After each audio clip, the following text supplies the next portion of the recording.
오늘 함께 나누실 말씀은 고린도전서 15장 말씀입니다. 우리 고린도전서 15장에는 죽음과 부활에 대해서 우리에게 설명해 주고 계십니다. 예수님의 부활이 의미하는 것, 그것이 무엇인지, 그리고 우리가 죽음 이후에 어떤 모습과 어떤 육신을 얻는지 함께 말씀을 통해서 알아보도록 하겠습니다.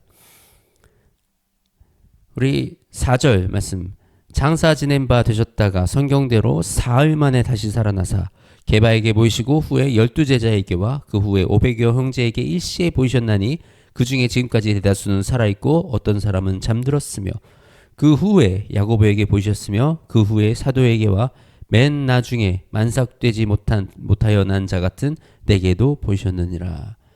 나는 사도 중에 지극히 작은 자라 내가 하나님의 교회를 핍박하였으므로 사도라 칭함을 받기에 감당치 못할 자로다. 그러나 나된 것은 하나님의 은혜로 된 것이니 내게 주신 그 은혜가 헛되이지 아니하며 내가 모든 사도보다 더 많이 수고하였으나 내가 아니요 오직 나와 함께 하신 하나님의 은혜로라. 아멘. 그렇습니다. 예수님이 부활하신 그 사건은 우리 제자들이 직접 목격한 사건입니다. 그리고 그 당시 이것은 예수님의 제자들이 예수님의 그 몸을 숨겨놓고 부활했다고 주장한다. 이렇게 많은 사람들이 얘기를 했어요. 그런데 우리가 시간이 지나서 우리는 이 어떤 사건을 바라볼 때 사건의 맥락으로 바라보는 게 굉장히 중요합니다. 우리가 이 말은 언제든지 뒤바꿀 수 있어요. 우리가 이 보여지는 거 바꿀 수 있어요. 그렇지만 시간을 가지고 온 맥락을 한 번에 뒤집어 엎기는 정말 힘듭니다.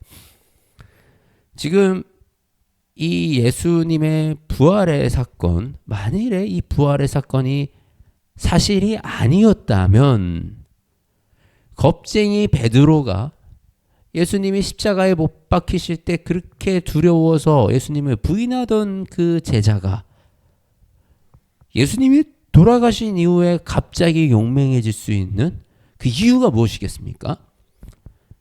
베드로뿐입니까? 모든 제자들이 그러하였습니다. 그리고 예수님의 부활을 목격한 이들의 삶은 그 예수님의 부활을 목격하기 이전과 180도 다른 삶이었습니다. 내가 죽을까봐 두려워서 예수님이 그 십자가에 끌려가시는 때 그때 그것이 절대 안 된다고 하면서 또 예수님이 끌려가신 이후에는 내가 그 예수님으로 인하여 오히려 피해를 볼까 두려워서 발발 떨던 그들이 이렇게 한꺼번에 다른 사람이 돼서 죽음조차 두려워하지 아니하고 복음을 전할 수 있는 그 동력과 계기가 어디에 있었겠습니까? 만일에 그것이 내가 그만한 확신이 없고 그것이 어떤 물질이나 세상의 권위나 권력을 쥐기 위한 그런 일이었다면 이들은 그렇게 하지 못했습니다. 이들은 분명히 보았고 그리고 이들은 분명히 그것을 경험했기 때문에 이들의 인생이 완전히 변하고 죽음조차 이들을 두렵게 하지 못하는 그런 존재가 되어버렸던 것입니다. 바로 이 예수님을 부활을 목격했기 때문에 예수님의 부활은 사실이다. 그리고 이 사도 바울, 이 나의 이 모자란 이 10달을 채우지 아니하고 태어난 것 같은 이 팔싹둥이 같은 이런 나 같은 아주 부족한 사람에게도 예수님께서 직접 보이셨으니 내가 이 은혜로 이렇게 변해서 이것을 전파하노라, 너희들에게 이것을 전하노라 라고 고백하고 있습니다.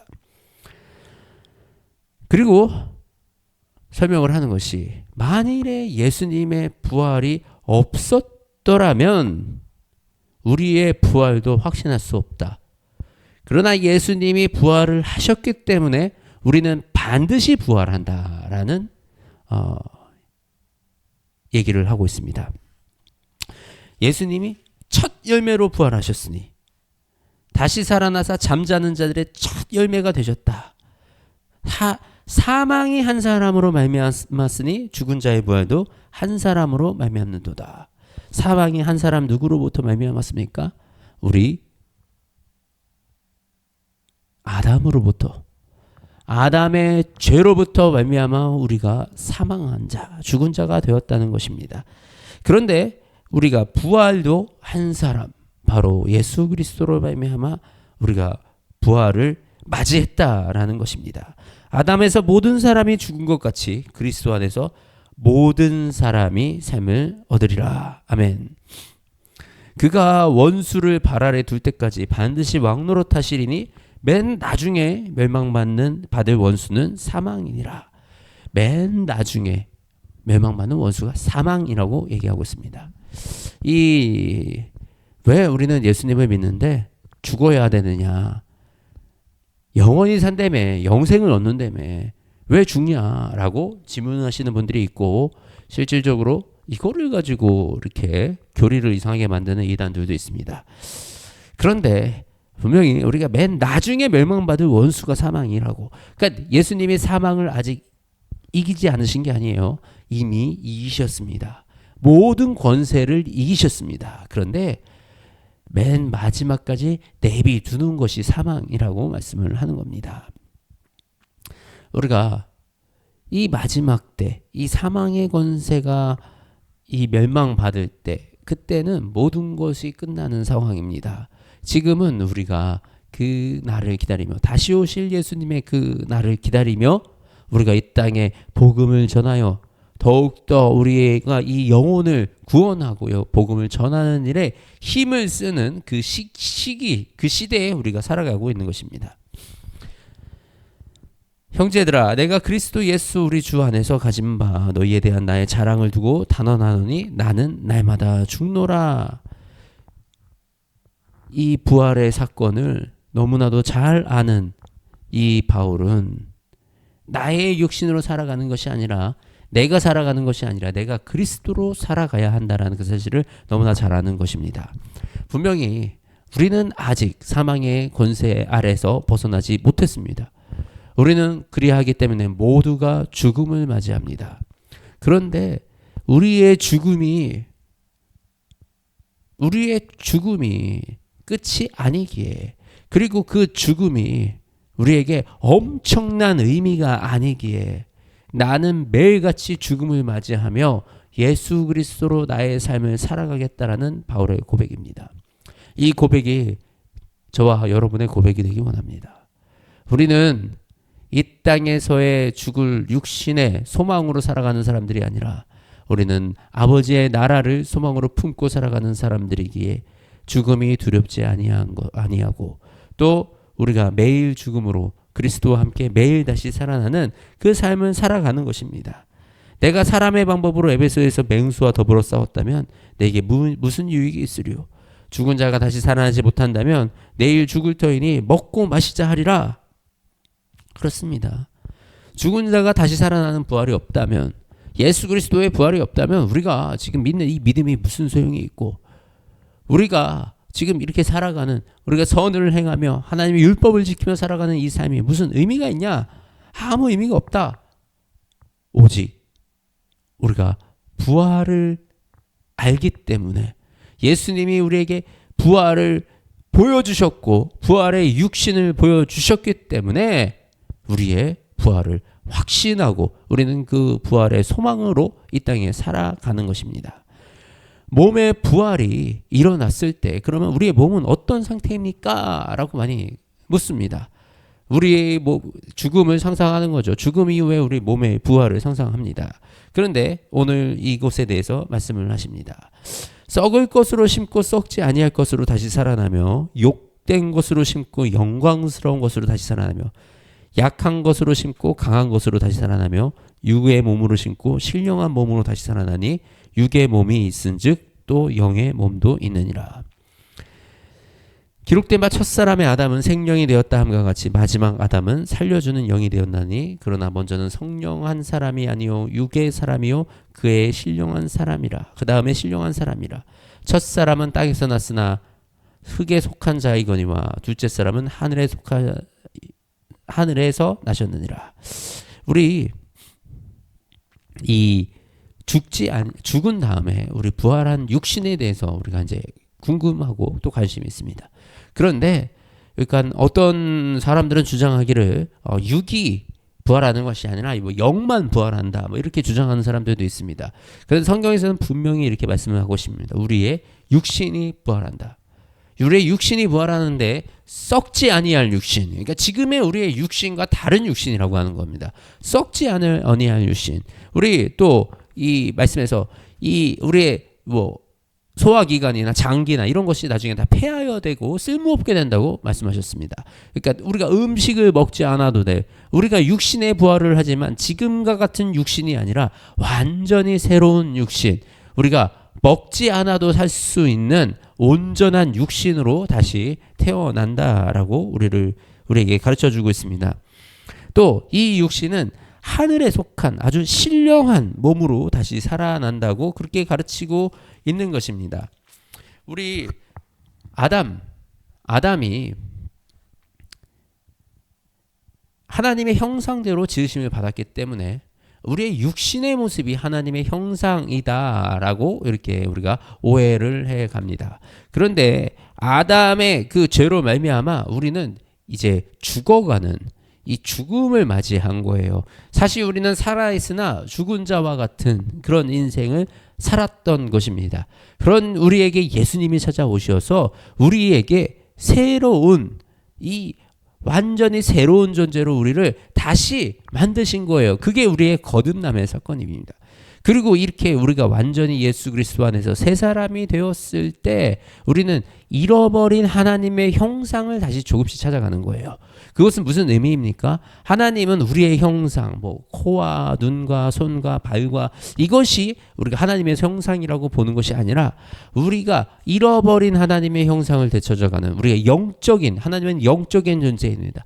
우리의 영적으로 우리가 깨어진 이 영이 회복되어 가서 하나님의 그 마음을 닮아가고 하나님의 그 긍휼을 배워가는 그 모습으로 우리의 영이 회복되어가는 이 과정을 통해서 우리가 하나님의 형상을 회복하여 나아가고 있는 것입니다.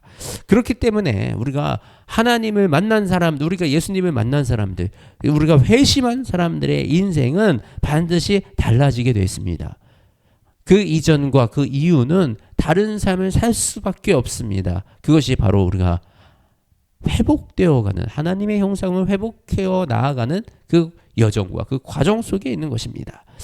그렇게 우리가 온전한 회복을 이루었을 때 나중에 마지막에 우리의 육신이 온전한 하나님의 것으로 다시 회복되어지는 사건, 그것이 바로 부활의 사건인 것입니다. 우리는 이 땅에서 보통 사람들은 죽음을 굉장히 두려워합니다. 죽음이 끝이라고 생각을 합니다. 그런데 우리에게 죽음은 끝이 아닙니다. 우리는 죽음은 그저 지나가는 우리가 긴 여정 속에 통과해야 될 하나의 관문과 코스에 불과합니다. 그리고 우리는 그 죽음 이후에 부활의 소망을 가지고 살기 때문에 훨씬 더 지혜롭게 이 땅을 살아갈 수가 있는 것입니다. 우리는 더욱더 긴 시간 속에 우리는 영원이라는 시간 속에 우리의 존재를 살피고 또 그 시간 속에 우리가 이 생명을 지금 성실하게 또 주님 안에서 기쁨으로 살아낼 때 우리의 그 무한한 시간 속에 우리가 하나님의 자녀로서 하나님의 구원의 백성으로서 모든 것을 누리며 살아갈 수 있게 되는 것입니다. 그러므로 우리는 죽음을 대단히 슬퍼할 필요는 없습니다. 얘기가 우리가 장례식장에서 울 필요가 없다는 얘기는 아닙니다. 사랑하는 사람을 떠나보내면 눈물이 나는 것이 당연하고 또 우리가 슬퍼하는 것이 맞습니다. 예수님이 나사로를 떠나보내셨을 때 분명히 예수님이 나사로를 다시 살리실 것을 아심에도 불구하고 예수님은 눈물을 흘리시고 슬퍼하셨습니다. 이처럼 이 슬픈 감정은 우리에게 너무나 자연스럽고 너무나 당연한 것입니다. 그러나 우리가 소망을 가지는 것은 이 죽음이 끝이 아니라는 것입니다. 우리 죽음을 두려워하는 것이 아니라 죽음보다 죽음을 이기신 예수 그리스도를 두려워하는, 그리고 우리 죽음보다 더 이 강하시고 능력 있으신 하나님을 두려워하는 마음으로 우리가 이 땅에서 새로운 피조물로 온전히 살아나가는 영광이 있기 원합니다. 그것이 막 두려움으로 살아가는 것이 아니라 우리가 죄에 대해서는 두려움을 가지고, 우리가 하나님이 그 예수님이 주신 그 율법 안에서 죄 안에서 우리가 살아가는 우리에 대한 두려움은 우리가 분명히 가져야 됩니다. 그러나 우리는 죽음보다 강하신 분에게 속한 거 되었으니 더 이상 우리가 두려워할 것이 무엇 있겠습니까? 세상에서 우리가 두려워할 것이 무엇이 있겠습니까? 내가 두려워할 분은 오직 하나님 한 분이시라는 그 사실을 우리가 깨닫고 우리가 담대하게 이 땅을 살아나가는 저와 여러분이 되시기를 주님의 이름으로 축복합니다. 하나님 감사합니다. 이 죽음과 부활에 대해서 우리가 막연하게 상상하고 생각하는 것이 아니라 이렇게 하나님이 알려주신 대로 우리가 깨닫고 이 죽음을 받아들이고 또 죽음 이후에 우리의 부활을 소망하게 하심에 감사합니다. 주님, 우리가 이 땅에 속한 자들이 되는 것이 아니라 아버지의 나라에 속한 자들이 되게 하여 주시옵소서. 이 사망은 우리의 죄를 쏘는 것이라 말씀하셨습니다. 아버지, 우리가 이 죽음은 우리의 죄 때문에 시작된 것이기 때문에 아버지, 우리가 두려워하는 것은 우리의 죄가 아직 내 안에 있음입니다. 주님, 온전히 주님으로 회복되기 원하며 아버지 온전히 아버지의 모습을 닮아가기 원합니다. 그렇게 하나님의 형상을 닮아가기 원합니다.